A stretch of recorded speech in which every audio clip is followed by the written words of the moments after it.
Uh, and I'd like to welcome everyone to this session on shared entity management infrastructure.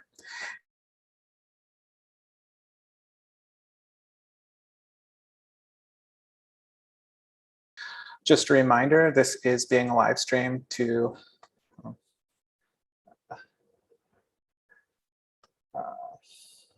sorry, this is being live streamed. Let me start the recording. Oh, it's recent. Okay. So this is now being live streamed to LD4 YouTube channel and recorded. Will be saved on YouTube for future viewing.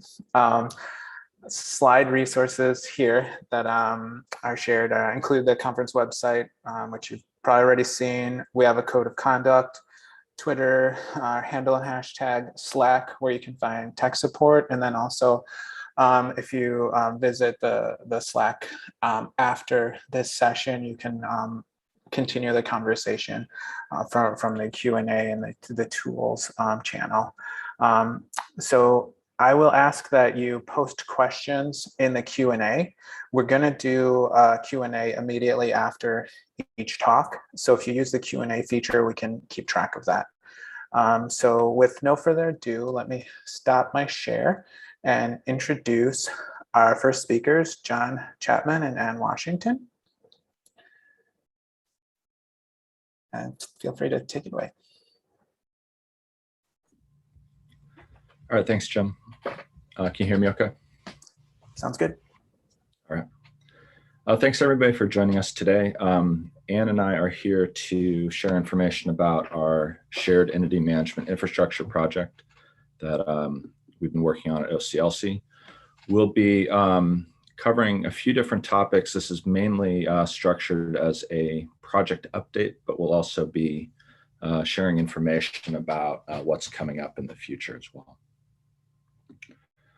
So just quickly go over, my role is as a product manager within our metadata services group. Ann is on my team. What we're responsible for are cataloging applications, metadata applications, and also APIs that work with the type of data that catalogers are interested in. And this project is really extending the types of data that OCLC is basically managing, storing, and then providing shared infrastructure for editing. So we've done that for a long time with MARC data, and now this is extending beyond that model into entity data. So as many of you know, OCLC has been involved with linked data efforts for over a decade. We've been publishing linked data both in the form of representing WorldCat data, but also as infrastructure provider for ISNI, and also providing linked data through the VIAF resource, the Virtual Internet Authority file, as a technical provider for that as well. Over the last 10 years, but particularly in the last 3 to 4 years, as we've extended our pilots and prototypes into projects like Project Passage and the Content DM linked data pilot, both of those really leveraged the Wikibase platform. And as we provided that sort of data editing and curation support, we heard a lot about infrastructure needs from libraries. So beyond the capabilities of just editing metadata, what are the sort of larger needs that infrastructure providers such as OCLC would need to provide to make sure that this ecosystem works? So what we heard was that we needed to expand on this model of native metadata management. So instead of focusing purely on record conversion, we really needed to expand the capabilities of managing and editing linked data as linked data. There was also a need for infrastructure providers to do a lot of the heavy lifting around linking data sets. So linking library data to non-library data, and then also providing the opportunity for a shared data aggregation, make sure that has coherent links to local data.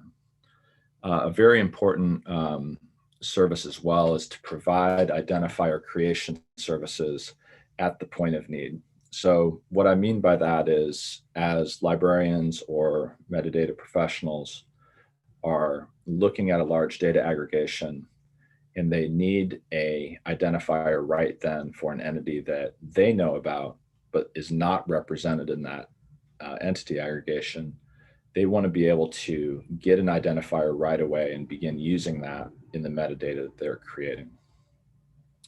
We also heard the need around making sure that entity URIs are persistent and sustainable, and there's a plan for the long term. So as I mentioned before, OCLC has been providing data for a long time, but many of our linked data efforts have been, somewhat experimental. We haven't had that longer term commitment to maintaining those URIs. So this project is really representing a line in the sand in terms of publishing those and maintaining those linked data URIs into the future. Another goal that we had was to really operate at a large scale and be sustainable, as I mentioned, as a program, to make sure that beyond the funding that we're getting from the Andrew W. Mellon Foundation, that we have a plan to keep this going and to do so at a very large scale. So into the hundreds of millions of entities. And we also need to make sure that we work in conjunction with and parallel to other efforts in the community. So as many of you know, with a 2-year project, there's a very low chance of planning at the beginning of those 2 years exactly where you're going to end up at the end. So having the constant communication and insight into other projects will help you make sure that you're ending up in the right place. So as I mentioned, this is a Mellon-funded project. The press release that we put out was January 2020. It's a 2-year project. So it's going to wrap up this December. There's more information at this shortened URL. But I wanted to pull a quote out from the press release that we did from Lorcan. And this really, in my mind, summarizes the purpose of the project. So this is really around infrastructure. It's around providing identifiers that are reliable, persistent. We aren't really making a huge splash on an interface. We're really focusing on the data, the APIs, and making sure that this is something that we have scaled up, it's robust, and we're going to stand that up for the future. So in terms of some project basics, we've been running on 6-month increments. So what that means in practice is at last June, and then in January, and then now in July, what we're doing is doing a formal release and then opening that up to testing. I'll talk about that a little bit more from members of our advisory group. Another thing that we did is for the first year of the project, we made the decision to really leverage Wikibase. And that was because of a lot of our internal comfort with it and familiarity. And then what we did was in the proposal for the grant, we said, we're going to make a architectural decision essentially after 12 months to say, are we going to continue leveraging Wikibase, or are we going to move on to some other platform or some other set of components? So that's exactly what we've done. We've started moving to a new set of components, and that's been an important transition for us, particularly in the first half of this year. We have multiple communication channels. So what this really means is, and I'll cover a little bit more, but we've got the advisory group. We also have, we've had more targeted conversations around user experience, user interface questions. And we've been trying to build that in and reflect learnings from that into the project. Internally, our staff is covering a pretty wide set of divisions or departments within our organization. So we've got our engineering team, software engineering. Our user experience research group has been helping us a lot with those conversations and interviews that we've done, over the course of the project. We also have, clearly architects, but we have systems folks and our technical research group helping out as well. And so this is for OCLC I wouldn't say it's a new or unique project, but it's one that we have a very wide group of people working on. So it's not just two teams, it's a bunch. So what we've done is structured the project in terms of these individual work streams. So we've got one for architecture, one for development, one for UI UX. And so those teams are sort of working closely together in small cohorts. In terms of our communication channels, then we do have, it's just sort of ad hoc conversations, presentations, that sort of thing with both libraries and then with groups such as the PCC. We've been doing more formal presentations and reports into the Mellon Foundation on the grant and on our progress. We have an ongoing channel open with LD4P around data sharing, and then also just kicked off a new conversation with them around APIs and making sure that we're going to have coherent connection between APIs for data sharing. And then the most formal activities that we have are through the Entity Management Advisory Group. Here we run monthly meetings, and those are primarily OCLC staff presenting on different things, different topics each month. And then in smaller focus groups or breakouts, we've been doing those more detailed conversations to get input on specific topics. And then this is the group from which we pull participants for testing as well. So we've got a large number of libraries participating in the advisory group. What I'm particularly proud of is that we have some very familiar names on here, folks who are, always in the thick of it when it comes to conversations about linked data. And then we also have some that you may not generally see. So we've got we've got a public library, we've got a medium-sized academic library, we've got significant representation outside of the United States.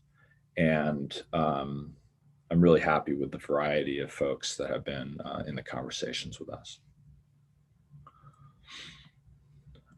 So talking about where we are right now, I'm going to cover that briefly, and then I'm going to hand it over to Anne, and she's going to get into a little bit more detail about what it is that we're providing. And then at the end of the presentation, I'll wrap it up with where we're going from here. So as I mentioned, with our six-month checkpoints, we're currently about 75% of the way through the project. We've been replacing Wikibase with some new components, and this is for a couple of reasons. One is around scalability. So we had some obstacles, particularly last year, loading a lot of data in a short time. So our observation there was that to do the data loading and the indexing, we actually had to, pursue some kind of difficult technical challenges to make sure that that was, completed in a timely manner. And we just saw that the path was not really clear to get to the type of scale that we were expecting to get to. The other side was on the UI. And so the PHP-based UI isn't really something that we wanted to continue to invest in. It's not really a type of technology that we have other projects or services in. And so extending our capabilities around providing a modern UI and one that's coherent with other UIs that we provided led us to move away from Wikibase as well. So we're continuing to do data loading. In the project, this is primarily focused around VOF data, Wikidata, and WorldCat data. So we're continuing to do that, continuing to refine our capabilities there, and make sure that we can iterate that quickly when we need to make improvements. And then we'll be opening up the latest round of library testing here later in July, so coming up very soon. And to cover what that'll look at, I'm going to hand it over to Anne, and I will advance the slides. Awesome. Thanks, John. So I'll give a few more details around a lot of the things that John talked about. So you can go to the next slide right away. Our UI, or user interface, we got some great feedback from previous pilots and from our advisory group, which really kind of guided our approach to having a simple and intuitive user interface.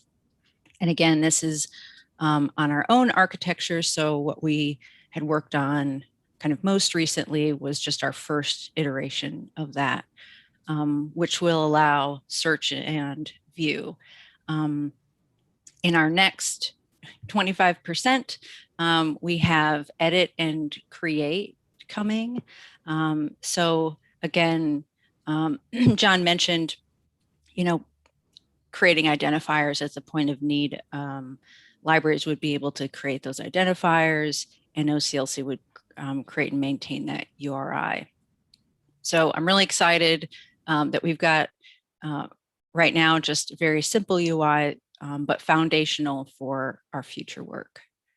So you can go to the next slide.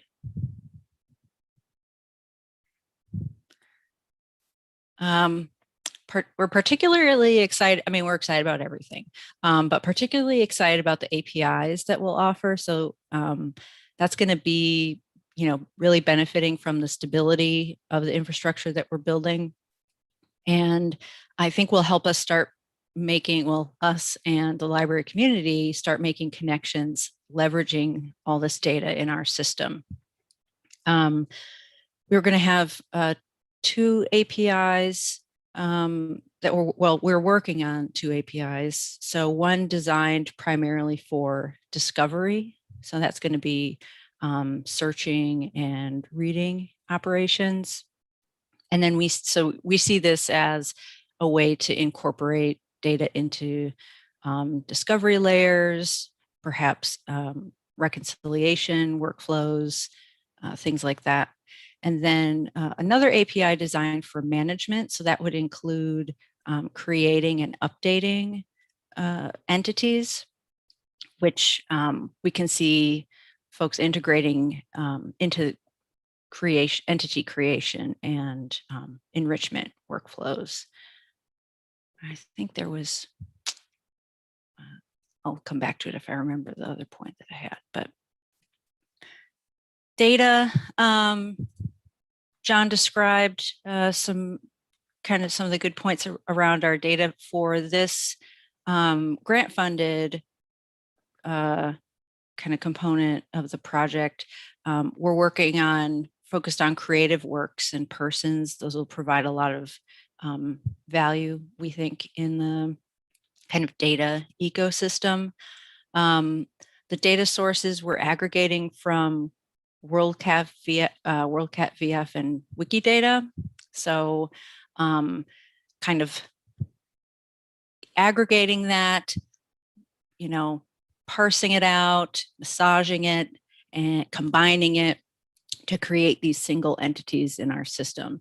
And we got really good feedback from our advisory group on our first iteration of data, which really helped us refine those processes for this kind of quarter's work. So we're looking forward to having folks get their eyes on that, those in our advisory group. And so that speaks a bit to the quality component. And we're focusing on what we can do in this initial phase to ensure quality.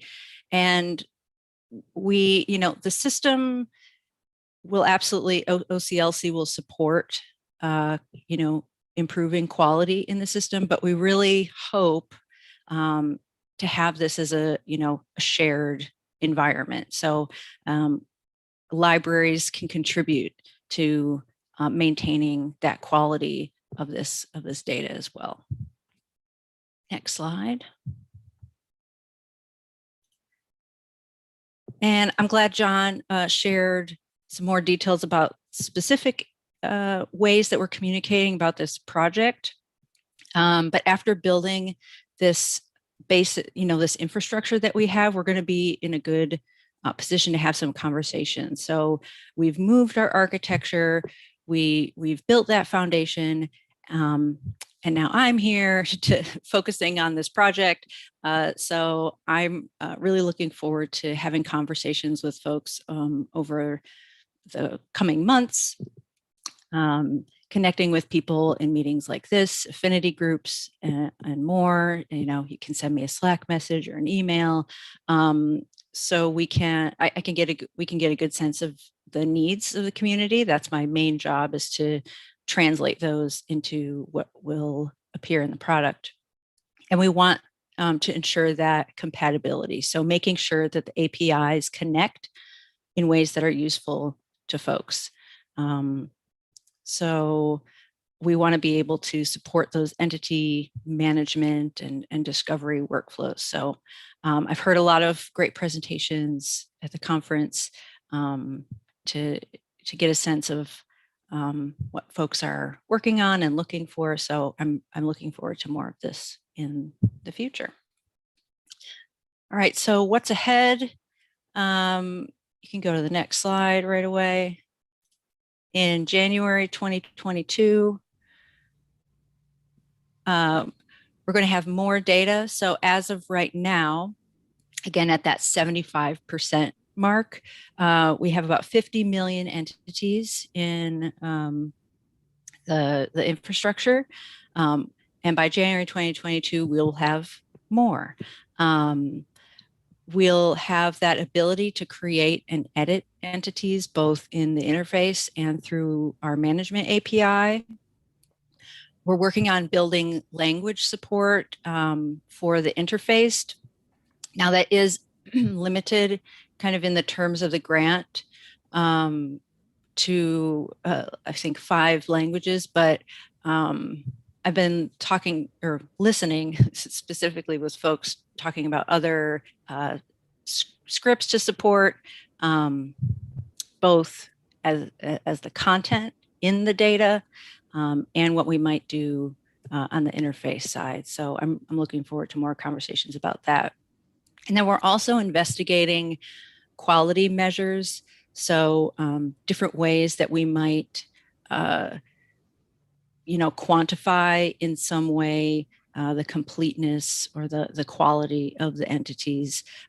So we have a good sense of what that's looking like, where maybe we need to focus efforts, things like that. So look out for that in January 2022. And then John's going to talk now a little bit about what's beyond that.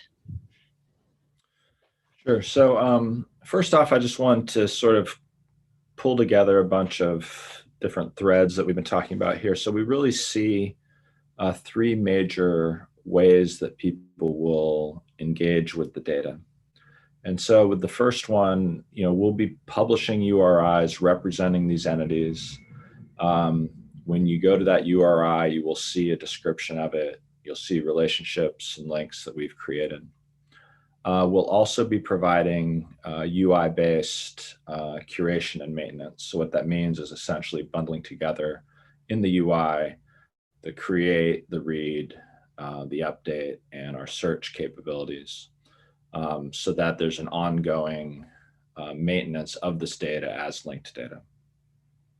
And then lastly, we anticipate that either in addition to or instead of participating in that UI-based curation and maintenance, some libraries will be integrating the APIs. So they might do so in applications that are designed around metadata creation, so editors for linked data.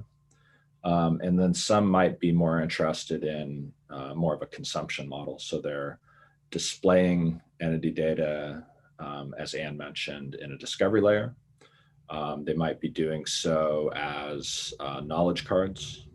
So there's different potential there for displaying the data.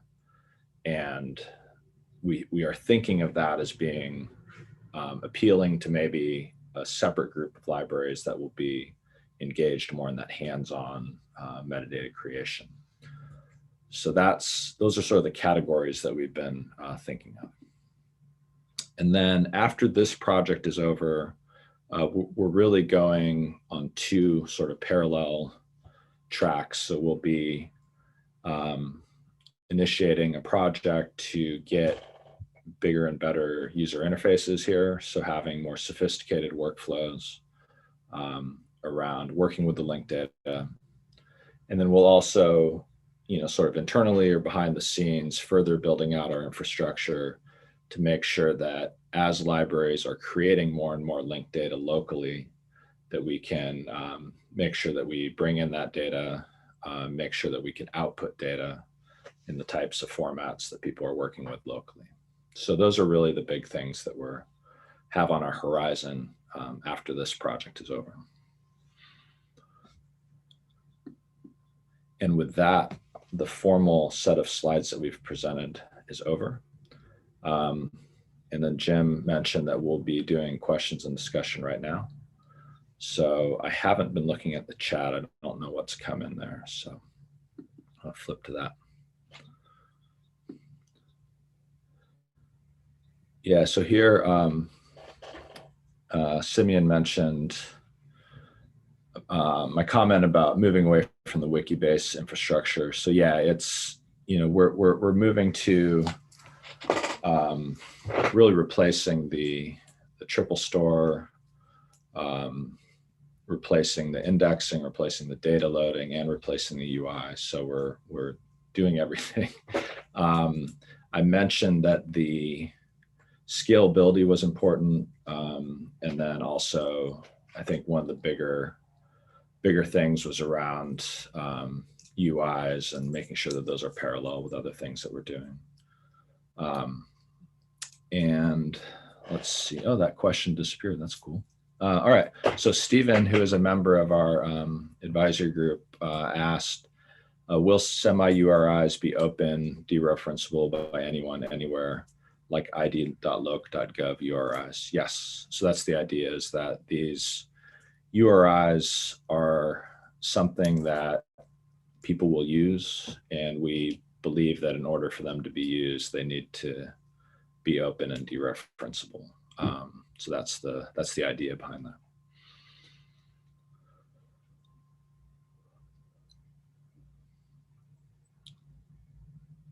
All right. So it says no open questions in chat. Does anyone have questions for us live here?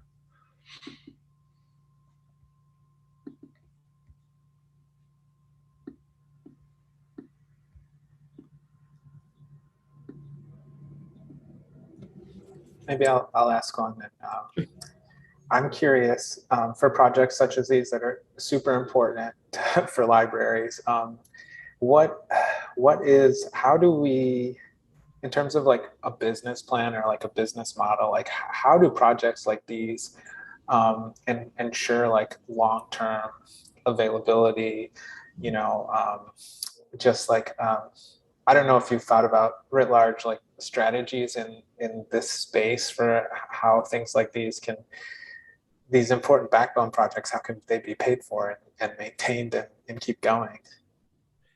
Yeah, it's a very interesting topic, and I can talk about how we've thought about it in light of this grant project. So the Mellon Foundation was very interested in having us talk about sustainability in the grant. So as you know, and it's not just the Mellon Foundation, but granting agencies are very, very interested in making sure that the project doesn't fall on its face when the money runs out, right? So at the end of them sending money, they want to make sure that it continues and provides value to the community. So they ask specifically, how is this going to keep going? And so what we did with the grant proposal is we basically said, here's how we think we will structure this in terms of a subscription model around it. And what we did was that we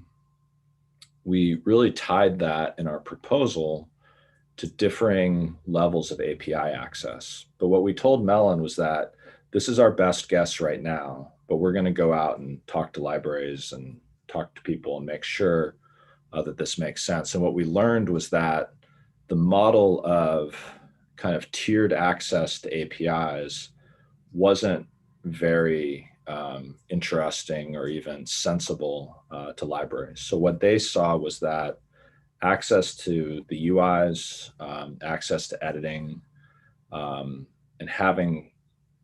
they really put value on tools.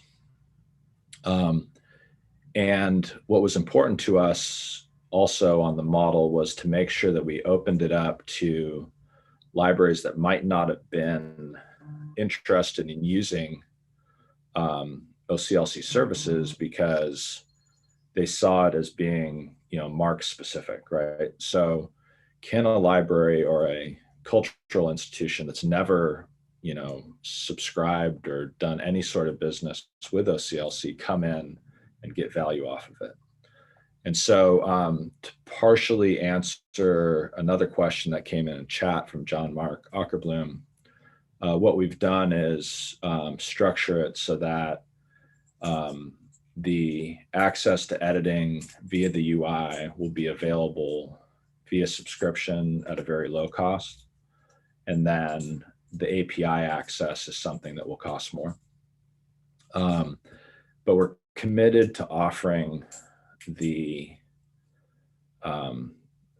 basically the web access, the URIs that dereference, that have useful information, that's available for free.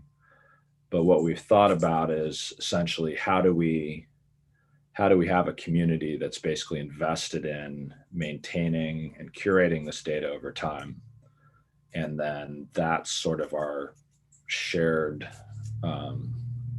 community that extends from the shared cataloging community that we've been supporting and, basically managing over the last 50 years. So that's how we're thinking about it. Stephen asks, what advantages will Semi have over Wikidata, id.loc.gov, ISNI, et cetera? So what we're hoping to do is provide value around pulling information together, providing additional context, and having it be targeted and designed for use by libraries. So what we want to do is have a community of professionals, whether they're metadata professionals, catalogers, reference librarians, who are working on this data, maintaining it over time. And we want over time for this to be something that's not just, what I would call like a identifier registry. It's got more to it. It's got more context around it. And so we believe that through the ability to create additional relationships, pull together identifiers, we can provide some value around having a community that's not everybody in the world, but is targeted towards as many information professionals, metadata professionals, librarians, in terms of the context that puts library materials into informational context and relationship to each other. So that's the goal, and we're committed to shifting, adapting, evolving over the next several years to make sure that we're in the right place for libraries.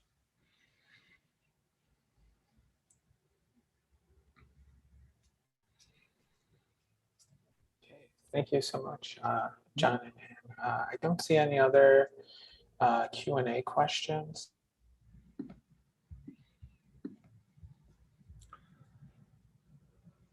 Jim, our Slack workspace for the conference, and there is a tools channel to continue the conversation if something comes up later. that people want to discuss, feel free to go there. So thanks so much. That was a great presentation. Really excited for this project. So I'd like to introduce our next set of speakers. We have Lynette and Greg. And without further ado, I'll let you two take it away.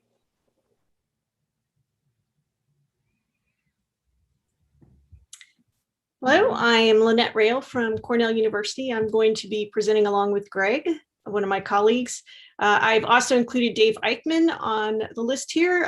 He won't be presenting with us today, but he has done a major part of the implementation for the system.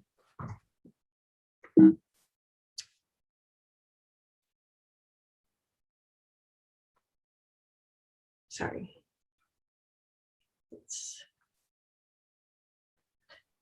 All right. I'm going to start with some background just to give a little bit of context for the work. So the Lookup service was created as part of the LD4L through LD4P grants that are funded by the Andrew W. Mellon Foundation. Our focus was on how to make connections to authoritative data with the focus on working on the data as linked data. The major components of the work that we're going to talk about today are the cache of supported authorities. And as mentioned earlier, Dave Eichmann is the one who did the cache system. We're also going to look at the normalization layer that serves as the lookup service for applications. And this is an extension of the questioning authority lookup service that was created through the Samvera open source community.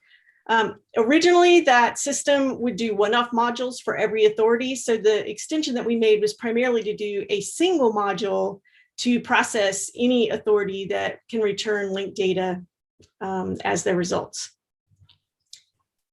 And having configurations to drive this allows it to be a lightweight system for those who want to set it up. So our latest work, and this is primarily what we're going to be talking about today, is the containerization work and how that fits into the ecosystem. Greg is actually leading our work to connect this to AWS deployments, and he'll be talking about that.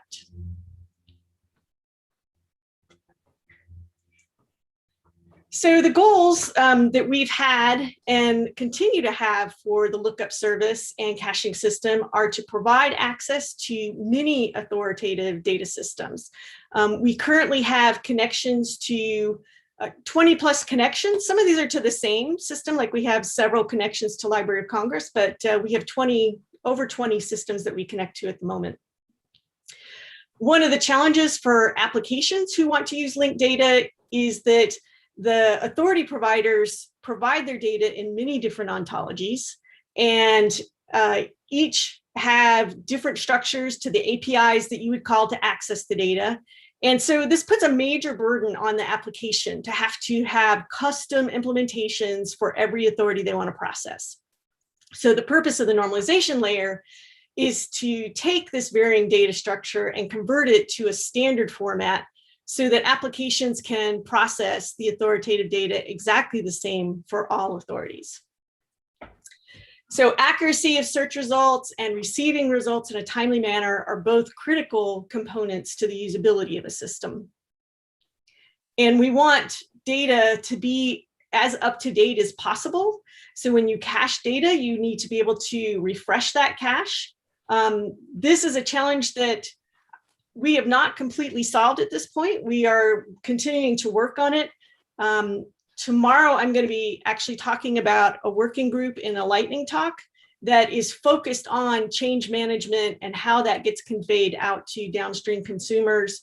So if you want to know a little bit more about the direction we're taking on that, I would suggest coming to that presentation tomorrow.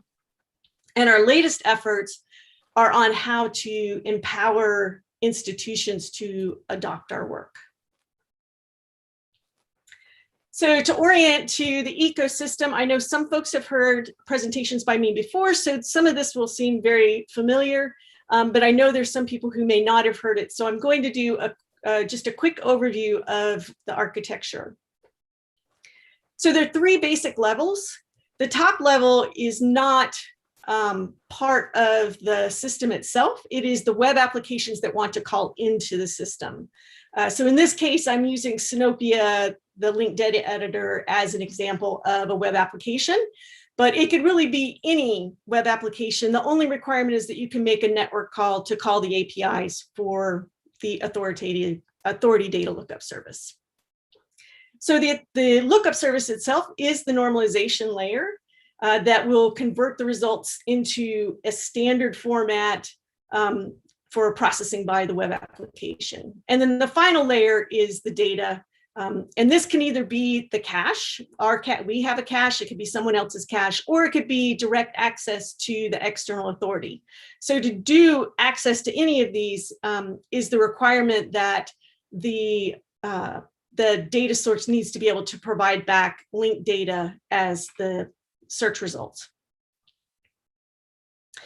So I thought we'd see this in action real quick, just so you can see how this process works.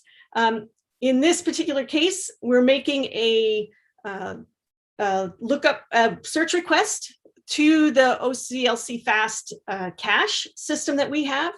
And you can see the basic URL that you see there is the call that's being made to the lookup service, and it'll have the same basic structure regardless of which authority is being called.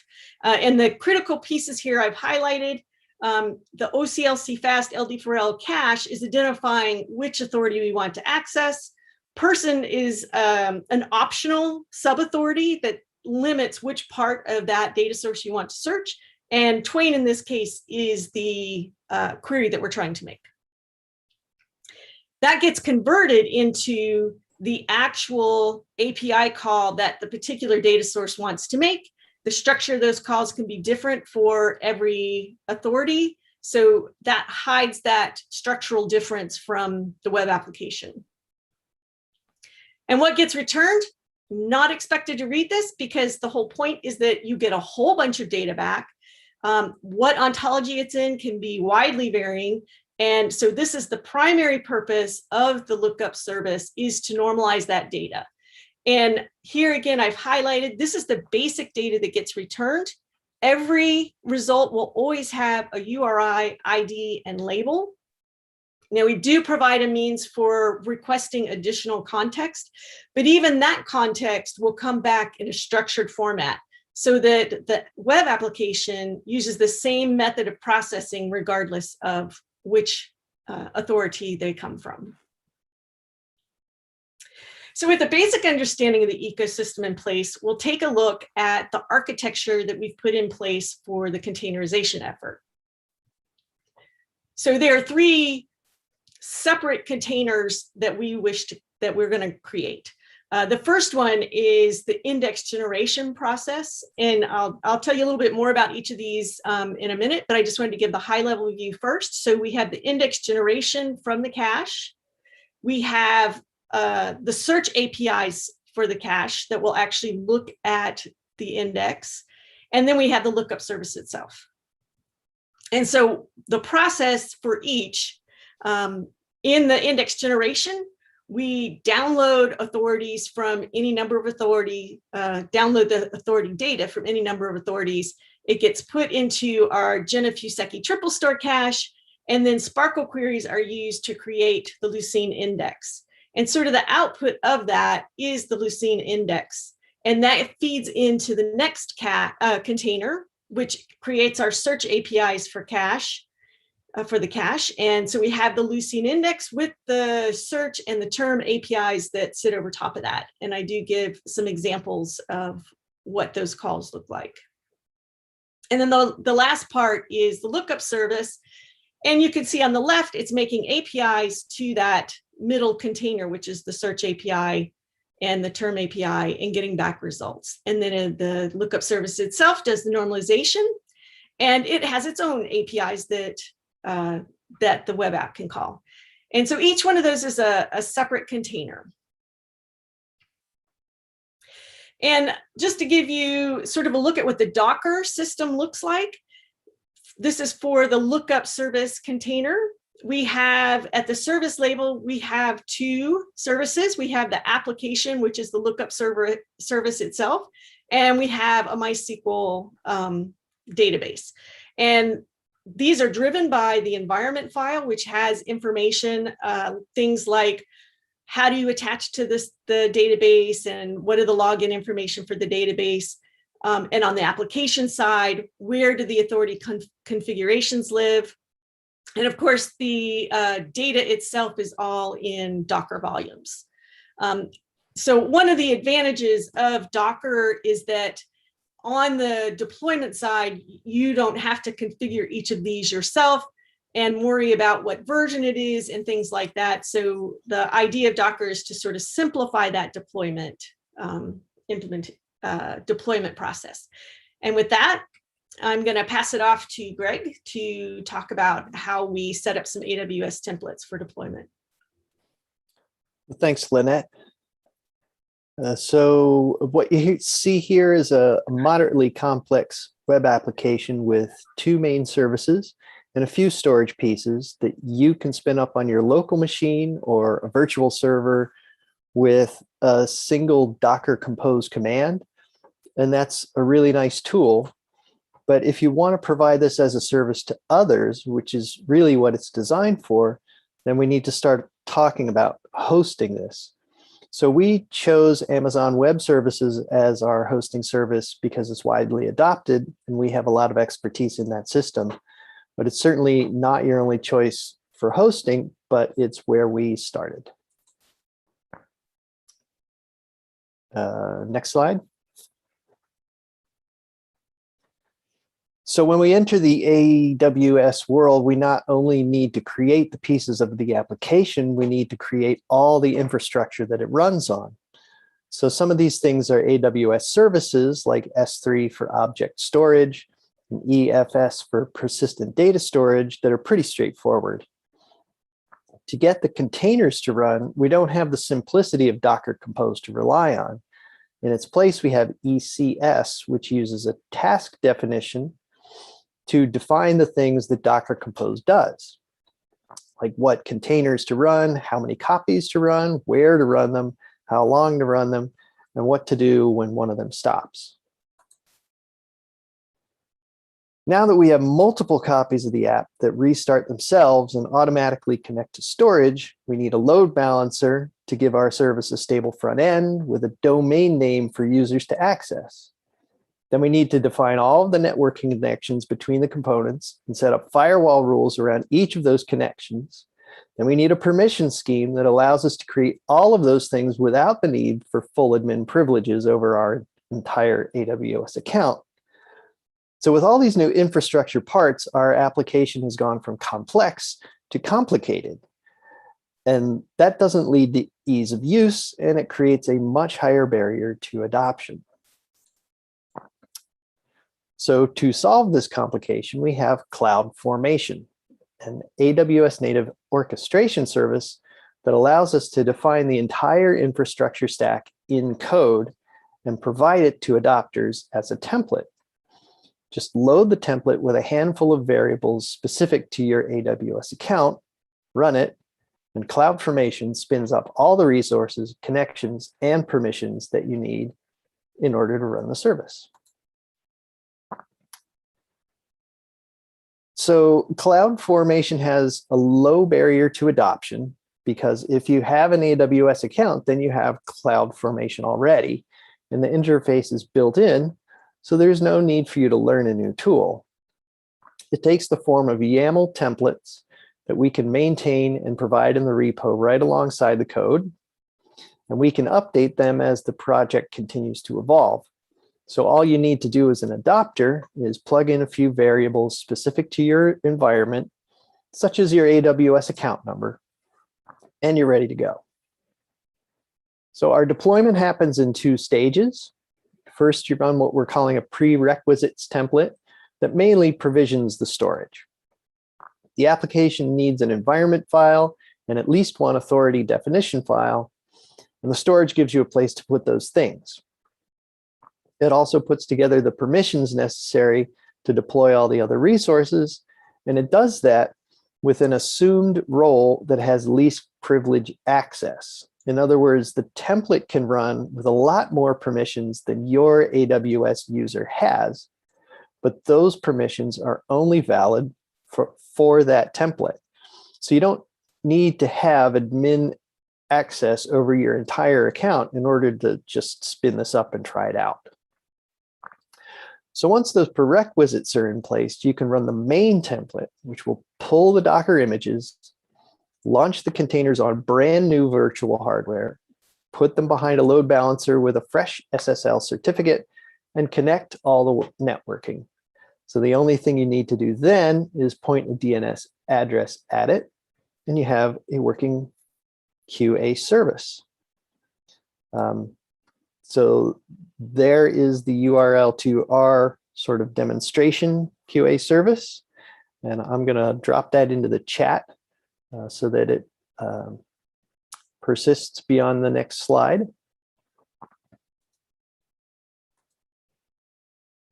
So the next thing we need to tackle is continuous integration and continuous deployment. This means having an automated way of deploying new code to our service. So CloudFormation templates work by creating all the infrastructure from scratch. And that shouldn't be necessary just to deploy the image if your infrastructure is already there. So there's two more steps involved. CI takes new code from our Git repo and builds it into a new Docker image that can be committed to the Docker repo. Now, the Docker repo currently lives within our AWS account, but in the future, we hope to maintain a public repo on Docker Hub, where adopters who don't want to build their own image can simply pull ours. So this CI step needs to be pretty solid, since the end result could instantly go public in a lot of places. The CD step takes that new image and deploys it to our copy of the running service. So adopters may want to build their own CD pipeline so that their own service can stay up to date. So there's a lot of tools in this space, like Jenkins and CircleCI and GitHub Actions. But for us, anything that will pull the image from the Docker repo and hand it off to our AWS account will do. Well, we feel like we want to have several recipes available to help folks set it up in a way that works for them.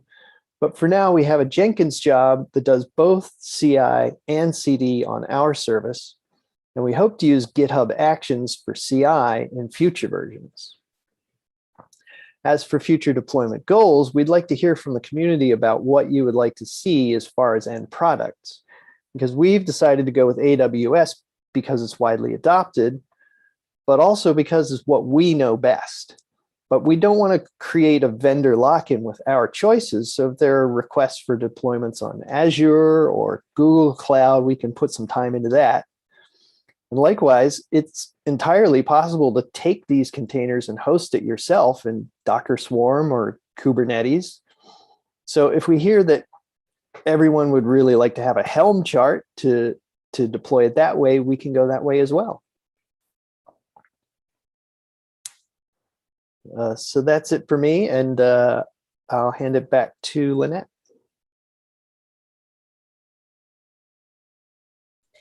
Yep, great. So this brings us to our long-term vision for sustainability. And so there's some challenges that we already know about for sustainability. We've already talked about these first two, maintaining high availability and reliability. These are always going to be important aspects for the Lookup service ecosystem. But then we also have the need to keep data up to date with the data source, the original data source.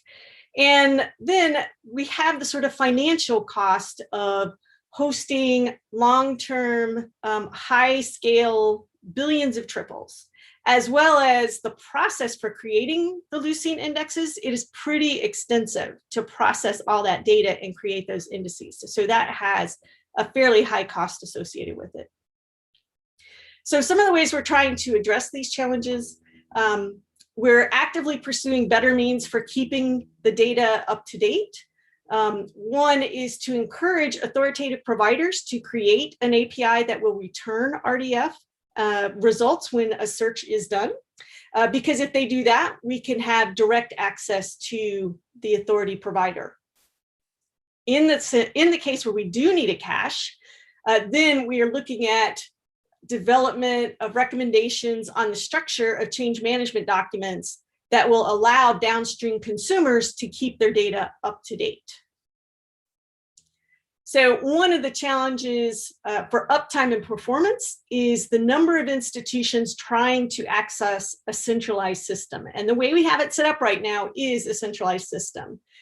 And so the last two bullets are both about empowering other libraries and institutions to share the load by creating and using the containerized system that we are putting in place. So we've already talked quite a bit about the containers.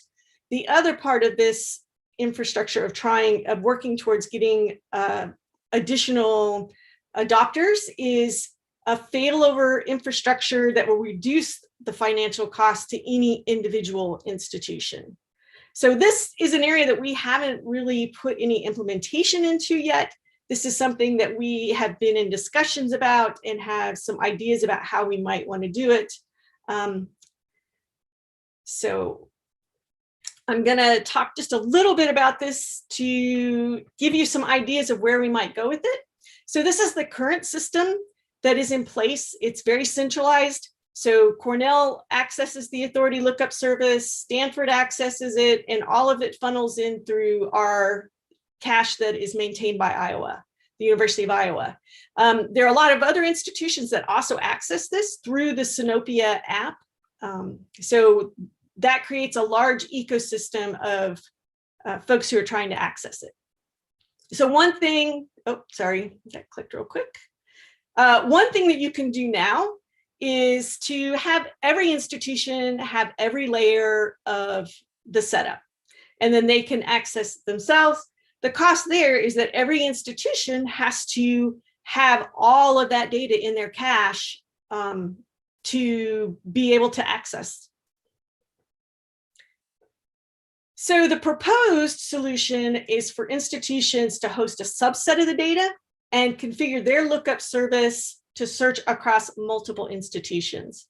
And additionally, with a failover system, we're looking for not every institution would have all of the data. So I only have a couple of authorities here, but you can see that Cornell has LOC names and genre, but Stanford has LOC genre and OCLC, and Iowa has OCLC and LOC names. So there's some intentional overlap for the failover, but it also shows that not every institution is going to have every authority in their cache. And so what this means is that Cornell has connections to all three caches, and Stanford has connections to all three caches, and so does Iowa, which creates a network of connections. So to give an example of what the failover might look like, Cornell wants to do a search for LOC genre. They're going to search their own cache first. And in this case, some kind of failure happened, whether it's scheduled maintenance downtime or some kind of system failure. And so then it looks to Stanford's cache. And in that case, it finds what it's looking for. So it was able to fail over. And similarly, if Cornell wants to do a search of OCLC, it doesn't have it in its cache. So it looks straight to Stanford. And if that fails, it'll look out to Iowa where it finds it. So I want to give you an idea of where we are with this work at this point in time. So the lookup service without containerization, we've had that in production for quite a while now. And our containerization of the lookup service is very close to done. We're really just doing some finalized testing and setting up of instructions, and then we'll be deploying through that ourselves. And then we'll be looking for other people to test it out so we can make sure that the instructions are good and that it's easy for other institutions to take this work and use it. So we're working on the search and dereference API container. That's in progress now. And I expect that when when we have the container part working, the rest of it will fall into place pretty quick because the AWS templates will be not exactly identical, but very similar. So there won't be a lot of work at that point. And we haven't started the process for creating the indices yet. And down in the additional tasks, we expect the creation, the working group for authoritative data is working on recommendations for change management documents. And we expect this work to be done later this year. And the failover system, as I mentioned earlier, is really in the more idea stage. So it's something that we're having discussions about, but there's been no implementation done at this time. And then I wanted to provide some resources. If you want to follow up on some of this work, you can find lots of information here in these links. And also you can ping me in the Slack in LD4 and I can connect with you and get you more information. And I would also point out that these slides, there's a bit.ly to these slides, which is up in the corner over here. So thank you.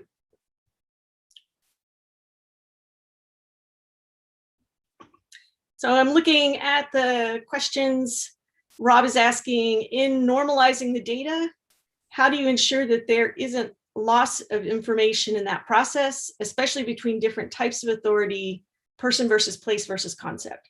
So what data we return is defined by configurations. So if someone wants a particular entity, they can get the whole entity as it is defined. But if they are doing a search, that's where we normalize that data, collapse it down into a smaller format. And so the caller can say they don't want any context. And then all they're going to get is that basic metadata, the URI, ID, and label. And if they decide they want the context, how that was configured was determined by our metadata specialists. And they decided what information would be important to the user at the end who wants to make a decision about which result they want to select. So this is primarily geared towards providing enough information for an accurate selection. So there is data loss in that particular, in the search results, because we don't try to include everything. And Rob also asks, could you explain the costs that your distributed cache is trying to mitigate? Storage is pretty cheap, and I agree with that statement, and compute for an index lookup is minimal. So the time to look things up in an index is minimal. So the place where the processing costs come in is the actual generation of the index to begin with. So we do that through Sparkle queries, and that process, just given on itself, can sometimes, depending on the size of the authority, can actually sometimes run for a week or even 2 weeks. So we are looking at ways to improve that by doing some, parallel processing and things like that. But the processing itself is fairly extensive. And so there are some financial costs that are involved with running that, especially if you want to run it on AWS and you don't have your own local servers to do that. So what will persuade institutions to take on hosting the larger and more demanding authority files for the benefit of other institutions? I think that's an excellent question. And I would definitely like to be in conversation with others. I think that I think what would from my perspective, what would encourage people to do that is that they don't want to save the whole world because of the size of it, and others don't want to. But as pointed out earlier, storage is not really necessarily the most expensive part, and accessing the index isn't the most expensive part. So the question really becomes who's going to take on the maintenance of the generation of the indices. And I don't really have a great answer for you at this time. But I do like the philosophy that says, if you want to get things done fast, do it yourself. But if you want to go far, do it together. And so if we want to spread this load and make it more available for more people, the more we can do it together, the better the systems will be.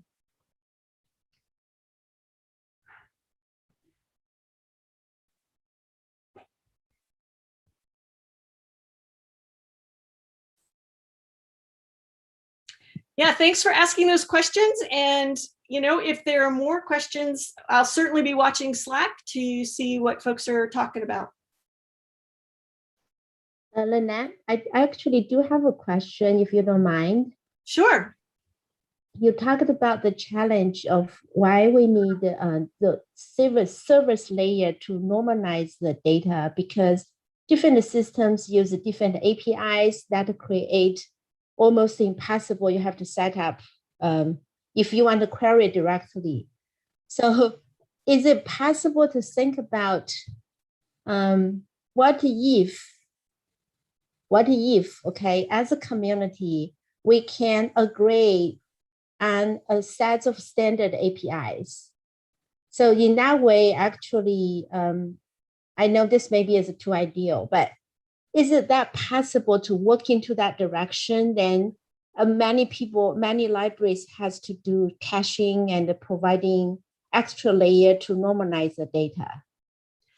Yeah, so I did put in that one of the things that is one of my goals is to have authority providers move closer and closer together on not necessarily the URI for the URL for the APIs, but in the fact that they return RDF. So the normalization layer itself is actually a pretty thin layer. It doesn't have a lot of cost to it. And if the authoritative data providers will return RDF in any format, and that normalization layer does a really good job at converting to their API and interpreting what that data is that comes back. And all of that is driven off of configuration files. So if you wanted to set up your own service and you want a different set of context that comes back with that, you can configure that yourself. I do know that the web applications that I work with, the thing that they really like most about the normalization layer is that the data comes back in the same structure, regardless of which authority it is. And that really greatly simplifies their processing on their side. They can have one routine that processes all authorities, and it just really simplifies that implementation. That answer your question? Yes, thank you.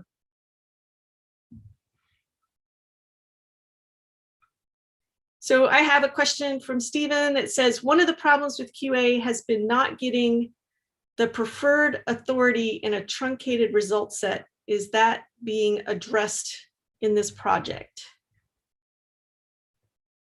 I'm not exactly sure what you're asking, Stephen. Are you asking like pagination type question, where if you want to only get 8 results, you get 8 results? Is that what you mean by truncated result set? I will answer that question that I think Stephen is asking, and hopefully he'll write some more information if I'm answering the wrong question. So one of the things we did put into our cache system that a lot of authority providers don't include in their direct access results is we put in 2 things that really make it much more usable for us. One, we put in rank for the result for each result. So we rank them 1 through 10 if we're getting 10 results. The benefit of that is that the results come back in a graph, and by nature, graphs are unordered. So I can sort alphabetically so that you at least see the results in the same order every time. But I'd really like to know what was the top hit and what was the bottom hit, and order them that way. The other is that we do include pagination information in there as well. So you can say, give me the first 8 results, then you want the next 8 results and the next 8 results. And so that information is in there as well. And that only comes back in our caching system. And again, that's because the authority providers themselves don't really, for the most part, some may, they don't give us that. So Stephen did add in, I'm giving 10 results and they don't include the one I want, for example. So yes, that's where the pagination comes in. If you get the first 10 results and it doesn't include what you want, then the system does have in place the ability to ask for the next 10. And I believe the Sinopia editor now makes use of that as well. So I believe that if you get the first, I think they do 8 at a time. So if you get the first 8 and it's not in that, I believe you can ask for 8 more. So the system itself does allow for that. And then it's a question of whether or not the web applications take advantage of that.